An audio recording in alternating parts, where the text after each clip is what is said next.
हिंदुस्तान के पहले chief of defence staff general Bipin Rawat और उनकी अहलिया आज तमिलनाडु में एक फौजी हेलीकॉप्टर गिरने के बाद हलाक हो गए, जिसमें सवार 13 अफराद भी हलाक हुए हैं। वाहिद जिंदा बच जाने वाला एक एयरफोर्स ग्रुप कैप्टन शदीद झुलस जाने की वजह से शरीके दवाखाना है।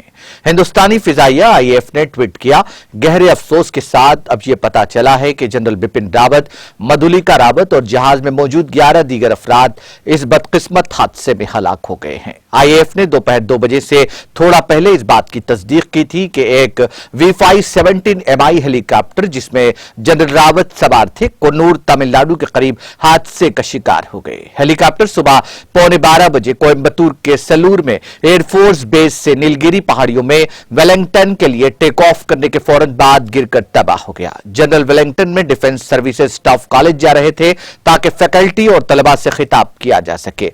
हेलीकॉप्टर सड़क से बमुश्किल 10 किलोमीटर के फासले पर नीचे उतरने के दौरान हादसे का शिकार हो गया। फिजाइया ने वाक़े की तहकीकात का हुक्म दे दिया है। नाज़रीन, हमारे टीटीवी न्यूज़ को सब्सक्राइब करिए, बेल आइकॉन को प्रेस करिए, शेयर करिए और लाइक करना ना भूलें। और किसी एडवर्टाइजमेंट से मुताल्लिक़ जानकारी के लिए हमारे इस नंबर पर कांटेक्ट कीजिए। हमारा नंबर है 9550102020।